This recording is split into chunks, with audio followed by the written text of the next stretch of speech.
aspiring presidents and National Assembly members wind down their campaigns, the general population is getting ready to vote in the February 25 general elections. More than 93 million Nigerians have registered to cast their ballot across 176,846 polling centers. But the polls will be held under peculiar circumstances. Africa's most populous country is right now faced with cash and fuel scarcity. The crises, especially the lack of cash, have hit many residents hard and made business transactions challenging in the largely cash-run informal sector. Now, the difficulties have also resulted in mayhem in many parts of Nigeria. The chaos has raised critical security questions and threatened the general elections. Nonetheless, the elections will continue as scheduled, according to the Independent National Electoral Commission. Nigeria's elections are the first in the region for the year 2023. Its regional neighbors will be looking up to Africa's most populous country. And so the countdown begins. It's 4 days and 18 hours to Nigeria's general elections. You're welcome to the square. I am Keminni Amanor. Joining our gathering now are Omoruyi, Aigbe. He's an elections analyst and he's joining us from Abuja, Nigeria. We also have Mayokun, who is a political and policy analyst, joining us from Lagos, Nigeria. Gentlemen, you're welcome to the square. First, I want to take your general overview of the election journey so far, and I'll start with you, Mayokun. What would you say? Well, I would say all is well that ends well. But the way things are going, there are challenges, but I want to believe Nigerians have always pulled through at the last minute. We are getting there again. There are a lot of challenges this time around, some of them not anticipated, some of them self-inflicted as they are. But I want to believe that by this time on Sunday, we will have some snippet of information as to where the country is tilting. There are one or two outcomes. Either we have an outright winner who checks all the boxes, or we have to go to second ballots in that there's no outright winner. So it's one of those two outcomes. And I just want to believe that Nigerians will be peaceful leading to the elections and accept the results as long as it is in good faith. I see. And Austin, what do you have in mind as far as the journey so far is concerned? Thank you. I think the journey began from the last election of 2019. What we saw in that election was a high level of some level of deprivation, and in fact, we had talked about coming up with an electoral system that works for the betterment of Nigerians. You recall in 2019, we've had issues around electronic transmission of results. We had issues around what is generally referred to as the server, and whether it was legal and technicality has knocked it off. So this time, working towards the election, there needed to be an electoral law, a new law that repealed totally the old law. And that law, which was signed by the president about a year ago, is shaping a new narrative for elections. These elections will work better for Nigerians. And I'm confident that Nigerians will troop out, 93.4 million registered voters. I anticipate that we may have a higher turnout than we had in 2019 election. I see. And we'll talk about that turnout because you probably are the first person I've spoken to who is hopeful of a high turnout, but we'll look into those dynamics a little later. Right now, I come back to you, Mayokun. Mayokun, what are we looking at here in the race? Is this a 2-horse race, a 3-horse race, 4-horse race maybe? Who are your top candidates? It's not a 2-horse race. It's not even a 3-horse race. By background, I'm an economist, but the data points that we can use to maybe to kind of predict ahead of time where the pendulum will swing, those data points are not equivalent across different data points as they were. So it's difficult. Some polls have indicated that Obi is the leading candidate, but the Northerners will tell you that the bulk of the Northerners are not on social media. Some will tell you that the number of people that samples they took, they are less than 10,000, they are less than 5,000. How can you judge, make a conclusive whatever on top of 200 million people using 5,000 people? So by and large, even those who have some ideas are choosing to keep quiet because they don't want to be seen to be biased, and it's better we wait and see. A lot of inducement, a lot of ethnicity, a lot of bigotry, a lot of talks about competency. So people have different things that move their needle at the end of the day. So for me, I just want to believe that this may not go the way we anticipate with the first ballot. There may be two leaders as they are that will go into the second ballot. So that means the other two people will now become kingmakers. So it's going to be difficult to have a winner outright for all the reasons you know about. So that is my initial thought on this. Well, so do I get do I glean that you think it's a 4-horse race at the moment?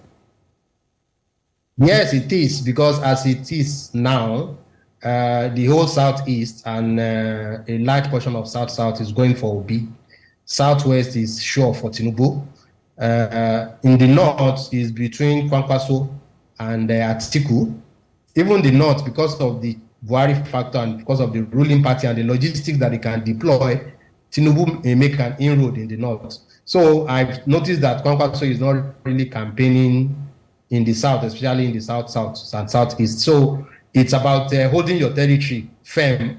So once that is done, when it comes to second ballot, it now has to be horse trading and what have you among politicians. So I don't see a path of victory for any of them in the first ballot. I may be proved wrong if money comes to the table and logistics comes to the table. We'll see how that goes. But I come to you now, Austin. Austin, what is your own analysis of the race so far? I don't know how to say it now. My colleague is afraid of using the word horse, that these folks are not horses. Well, it is clear there are three candidates in this race. There are three candidates. The fourth, which of course is clear by this analysis, is that the former governor of Kano State does have an axe in his hand to grind or to use when this run to a second ballot. So first of all, we must acknowledge that the person who becomes president of Nigeria must have the majority of vote cast. Majority of vote cast. That is the first one. The second, that fellow must have 25% in 2/3 of the states of the federation and the federal capital territory. What this means is that there's a likelihood that we may get into a second ballot, but there's still a tendency that the ballot will end in the first round. Why am I saying this?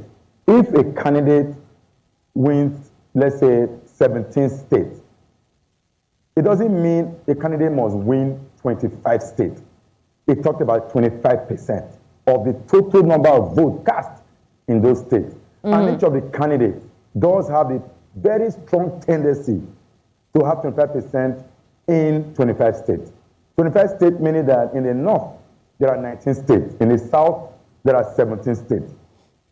What this means is, if in the south, each of the candidates are able to have 25%, what is 25%? 25% for the three of them will be 75%. There will be another 25% that will be up for grab to whoever will then win the election. There's a very high level tendency that each of these strong candidates, three of them, does have the potentiality to secure 25% in 25 states, in fact, including the federal capital territory. I am positive. But in the event that none of them does meet that threshold, yes, as my colleague has said, there will be a second ballot. That is when the likes of Kwankwaso become relevant. But the relevance again of Kwankwaso is that between now and election, there are 4 days, arguably, 4 days, 18 hours, like you just said. 4 days is enough time for decision making. Kwankwaso may, at this time, recognizing that he has been pulled out from the race. Technically, a few months ago, it was 4-horse race. Now we are no longer talking about 4, we are talking about 3. Because it is almost clear that Kwankwaso's popularity is still within the Northwest. Arguably, the Northwest state does have the highest number of registered voters. In fact, that is an applicable zone to win if one is to become president of Nigeria. And that's why I'm wondering why it would seem that you are underestimating what his influence could be in the race. So that's where I'm going. I am saying between now and the election, if he does say, I am collapsing my structure for this candidate, as of this time, having popularity in 1/6 political zone, it doesn't really matter. As of this time, I can tell you for sure, Kwankwaso is still number 4, but it wouldn't pull the kind of string that we're talking about. If he wins any state, it may just be between Kanu and maybe Jigawa or so. Out of it, I doubt winning Lagos or any of the South states or Southeast or any of the Northeast states. I see. Mayokun, is that a fair assessment of Kwankwaso's place in the race going into the elections in the next 4 days? Yes, it is actually. I see him as somebody who is positioning himself for the outcome of the first ballot. If, politics is about calculations and speculation. So if his calculations pan out, he will see himself as somebody who can extract a pound of flesh or extract some high or deep-seated commitments from whoever he chooses to follow. Most likely, that person may be the northern candidate, which is Atiku at the moment. Or he might choose to go with Tinubu, as it were, because of relationships they've had in the past. This will have worked better if Kwankwaso has maybe chosen to team up with Peter Obi over the last few months. But politicians in Nigeria, sometimes they are very optimistic. They can, they are the kind of people that promise you to build a bridge even where there's no water. So each one overrates himself, as it were, and they will always tell you, we have all the structure, we have all the followers, I haven't seen the presence of NNPP anywhere in the South.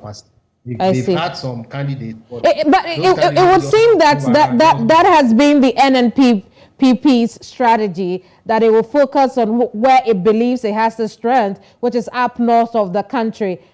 Is that a weak strategy at this point? Because it would seem, like you said, religion is playing a big role. It gives you what you want at the end of the day. It's not a weak strategy. He knows he has limited resources. He's not in office.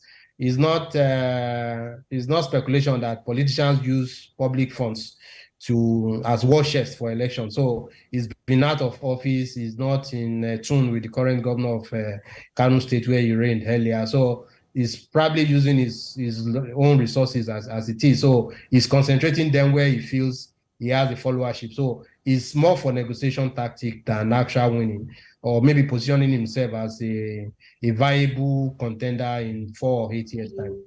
But for now, I don't think there's a path to the presidency for him on his own. I see. Let's do a SWOT analysis of the rest of the other 3 candidates. Let's start off with the APC's Bola Tinubu. Austin, you want to start that conversation for us? But the APC candidate does have a very strong possibility of winning the election, certainly, because even though the argument or the political permutation seems not to favor him within the power block, within the villa, the presidential villa, those around the president, there's an assumption that the president no longer supports the candidacy. Apparently, there are rumors that the presidency, as it were, does want to have the North continue the reign to reign as president of this country for the next 4 or 8 years. If that permutation is true, it therefore means that the power of incumbency, which actually play a role usually in an election, may not favor him. That's on one side. You know what's happening right now between some governors of the North, particularly with the redesigned North, and governors are issuing orders to their citizens and to security architecture to deal with anybody who will not accept the old Naira note. apparently directly conflicting with the president.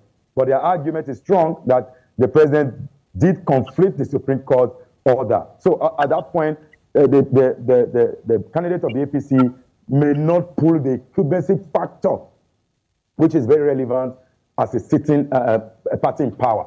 Don't so forget, in this country, we've had a sitting president voted against and eventually removed from office in 2015. So it's not new. Bola Tinubu is not the president, so and it doesn't seem to have a good relationship at that level. If you hear what the minister of the president are saying, particularly when the minister of power, Fashola, did conflict the submission of Keyamu about the Supreme Court order and the president's statement. Then if you look at Atiku does have an edge of winning the election because of this support I just talked about. If it is true that those in the villa, those presidential allies, those kitchen cabinets are in favor of Atiku, we'll come back and look at the PDP's candidates' strengths and weaknesses. But let me take that bit to Mayokun there. Mayokun, feel free to dig into the APC candidates. But for the sake of time, while you're doing that, also touch more specifically on the PDP's candidates, Atiku Abubakar. Tell us what you think his strengths are, what you think his weaknesses are going into the elections, and generally his conduct over the last several months. Okay, let me say this maybe in a minute or two about the candidate of the APC. We can see that he's prepared for this. You know, the statement in Mayokun wasn't something that just came to him in the night. It's something he's been preparing for over the years. So in terms of preparation, I would say I would score him high. In terms of competence, it's high too. But one or two things draw him down. One will be the age factor. You know, he's not very strong mentally as he used to be before. He's slowing down. Age is catching up with him. So some people are feeling, is this the best we can do at this time? Then another thing is, even though unproven, in the court of public opinion, they feel that he has some moral baggage around him that will make him not to be maybe the first choice of a lot of people. So that is his own. If I go to Atiku too has a moral burden in terms of the source of his wealth, in terms of what he did as vice president, in terms of possibly enriching himself over the years at the public expense. So Atiku has experience. I know what he did when he was vice president in terms of privatization. Although all those things they always have two sides. Some people will see him for, okay, he's the one that the chairman of all this privatization, liberalized a lot of sectors in the country, telecoms and power and the rest of it. Some other people will tell you that, okay, he ended up practicing cronyism, enriching himself in the process and enriching his strengths. He also said it when he was contesting, I think in 2019, now I'm going to sell an NPC to my friends. You know, people said, so that's what you are coming to office to do. So, but that said, he's a competent person. Nobody can doubt that, okay, he has been in public for it. This is the sixth time of trying to be president. He knows what to do actually, but it depends on who you are asking. Some people feel, okay, is it the turn of the North now? Because he was the one telling us that in 2015 that it was the turn of the North to rule. So now that the North has had power for 8 years, is it still the turn of the North? Or you are saying it then because you wanted power and you are now changing your tune because you still want power and you've not had it. So it's a bit 50-50. It depends on who you ask. I see. And Austin, again, you can dig into Atiku Abubakar, but while you're doing that, talk to us about the one who appears to be the surprise candidate over here, Peter Obi of the Labour Party. But I do agree with my colleague. I think analysis is straightforward. Atiku may not win those states he used to have had popularity, particularly Southeast.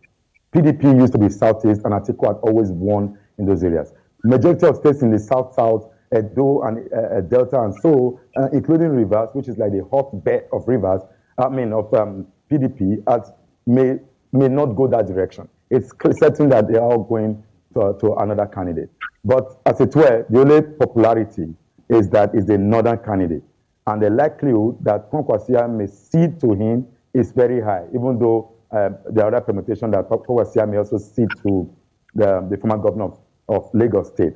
Either way, whoever Kwasia cede to has a better edge in election. And coming to Obi's only popularity is it's more like angry, the anger, I don't know how to put it now, the anger in the land. Majority of young people who are angry, who are dissatisfied with the governance architecture, with the high-level executive corruption, with the frequent ASU strike, the frequent essential service worker strikes, with the devaluation of Naira note, with the new norm in Nigeria, Japa syndrome. People are dissatisfied with Nigeria, are taking off, they are traveling everywhere. Now, majority of our doctors are out based, they are no longer in the country. That is a concern to many young Nigerians who troop out en masse during the CVRO. And that is his edge. And further, his edge too, maybe that's why the result coming from the polls is actually tainted to him. And just to also quickly state that those polls, when people push this polls with a wave of the hand, they also forgot that the same institutions who did a poll of 2015, who did a poll of 2019, and gave winners to those who eventually won elections, as the same statistical method that was used, the phone calls and the one-on-one interviews that he did. There was no social media poll. Apart from, arguably, people talk about Bloomberg, that Bloomberg did not talk to people. NOI poll usually have that statistical evidence that is highly correlated. So, Obi does have a strong edge, particularly with the Electoral Act. The Electoral Act, and of course, the design note, which the president has argued that it will stop electoral corruption. Many people believe that the two other candidates, APC, PDP, has amassed so much wealth to buy all the votes, but with the cash crunch, they may not be able to have that money to spend around. So that's the advantage that Peter Obi does have. And Mayokun, when we come back from our break, I'll let you have a dig at the Labour Party candidate. But also, we will talk about whether or not the largely youthful voter register would have much more influence than the ethnicity and religious elements of Nigeria's elections. Don't go away. Welcome back to The Square. We have begun our countdown and specials on Nigeria's elections, and today we're talking to Mayokun. He's a political and policy analyst here in Lagos, Nigeria. We also have Austin Aigbe.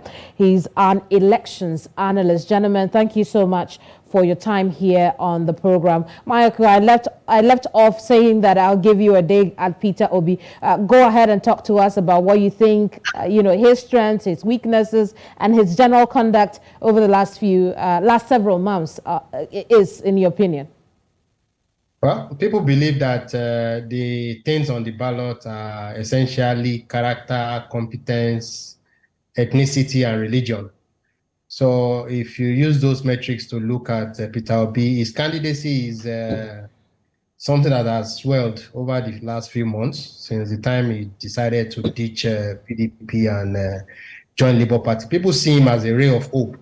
They see him as something different from the norm.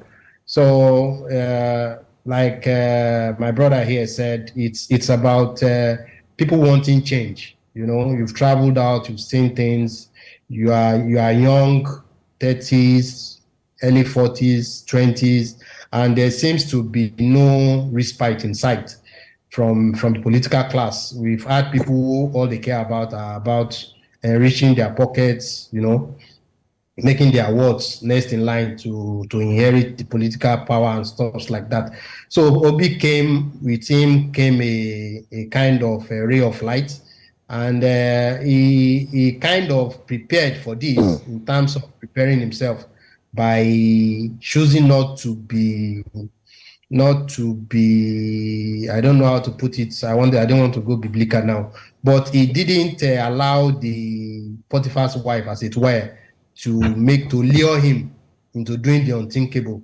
So he was in office for 8 years as a governor. He didn't allow the spoils of office to change him.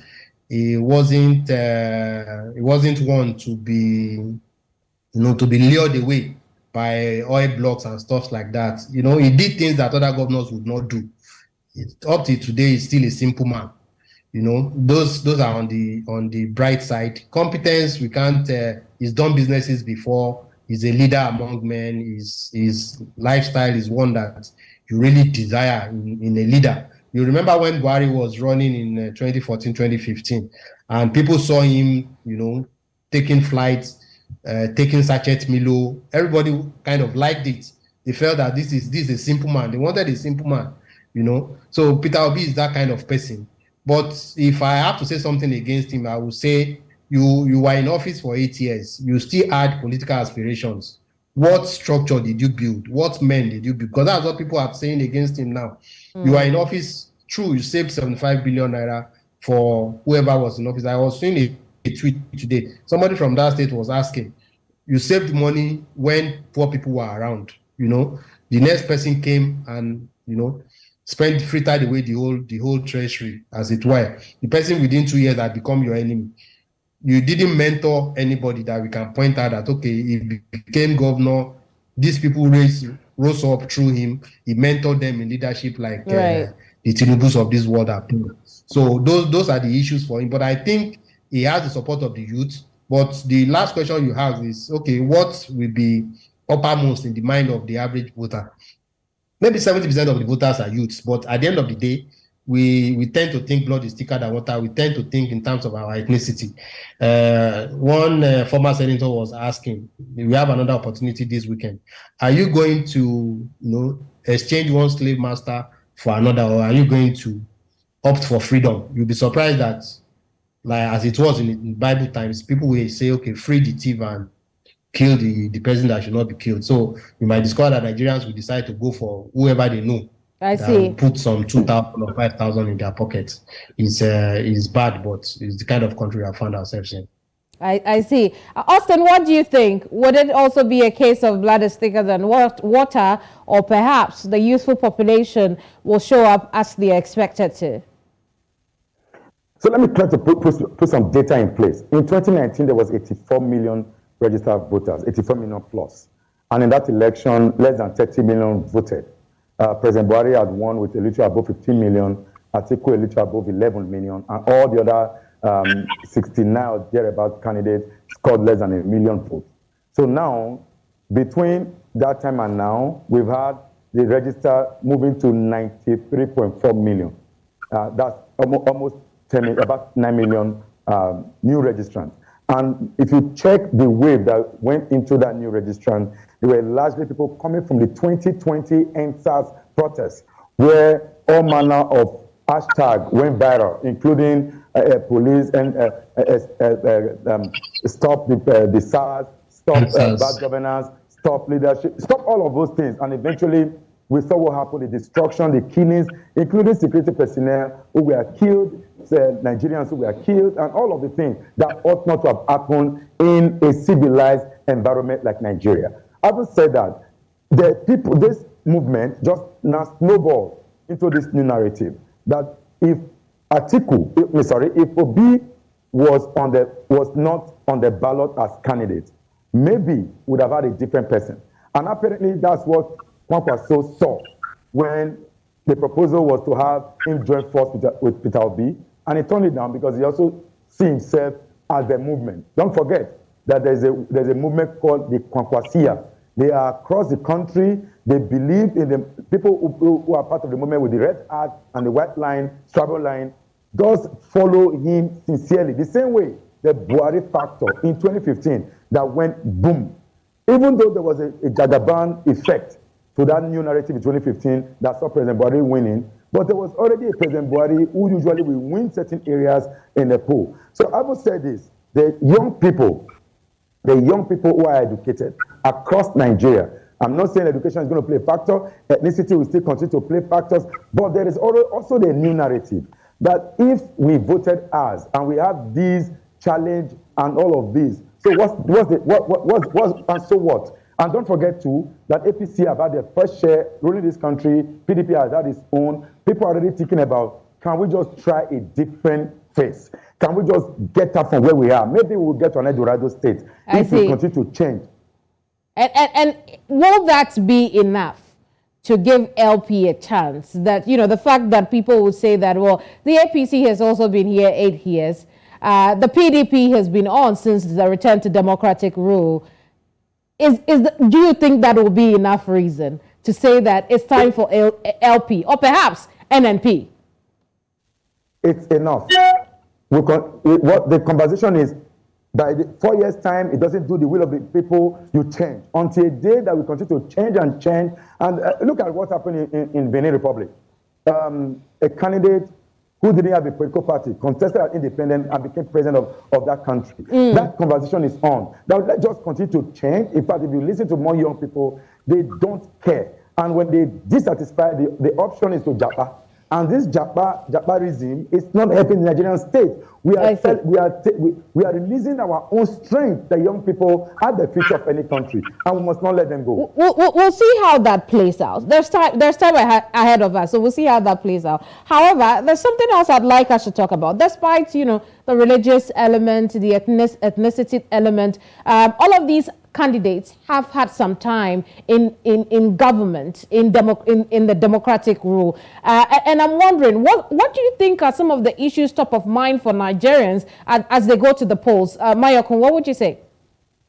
Well, let me say, like I said earlier, it's about what moves the needle for you. The youths are supposed to be thinking in terms of advancement, in terms of economic opportunities, who will create jobs, who will, do policies, who has shown by his lifestyle that he can mentor people, or that he has given opportunities to the youth, who has been on the side of democracy when it mattered most. These are the issues. But the problem I found with Nigeria for the most part is at the end of the day, when is a day to election, when is 2 days to election, somebody sows some discord, put some seedlings in your mind and tells you about some 50-year, 60-year-old story, and you kind of forget your reasoning. We don't think alike. Nigeria is a conglomeration of nation states. You may think, okay, all of us will go in one direction, that the thing bites, the issues bite us the same. It doesn't. Even though we go to the same market, at the end of the day, some people will feel, okay, I still feel comfortable. The devil is better than the angel you don't know. I've seen enough politics to know that, okay, the way things move in other parts of the world, it may not move in Nigeria that way.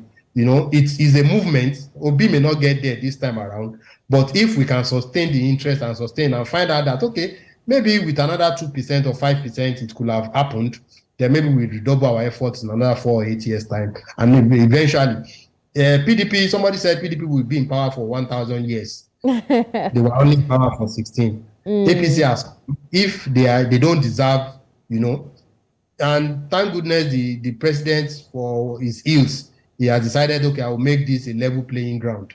How that one pans out, I don't know, but I want to believe that, okay, if the people were to be able to decide on their own, and everybody, we all have brains on our own, so why should one person somewhere tell you to go in a particular direction when you are the one that knows how you have been suffering or whatever in the last 4 or 8 years? Indeed. I'm not asking people to go in one direction or the other, but each man should be able to think for himself.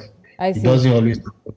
Now, the other peculiarity about the upcoming election is the crises that we are facing right now, particularly the cash crunch.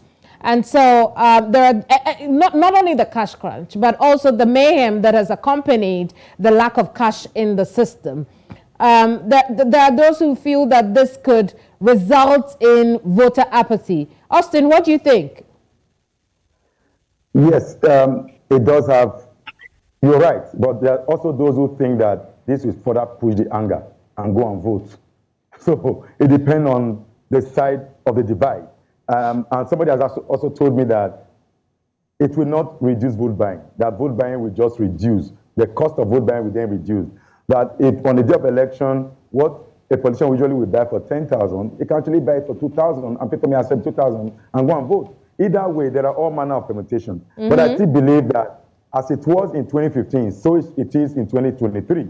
The 3 factors that will move people's voting pattern continue to be insecurity, which has become a pandemic in Nigeria.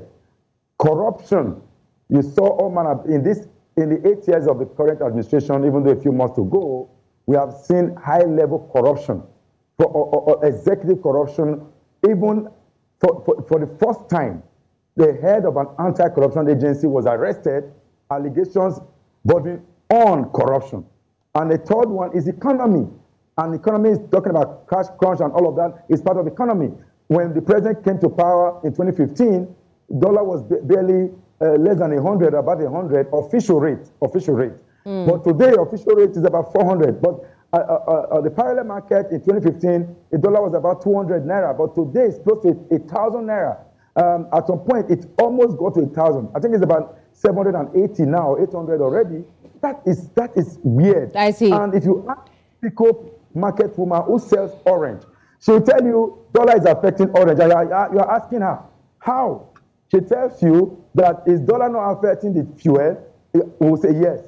Is it not fuel that we use to transport the orange from XYZ location to this place? You say yes. It's dollar that is affecting it. So it's a snowball effect.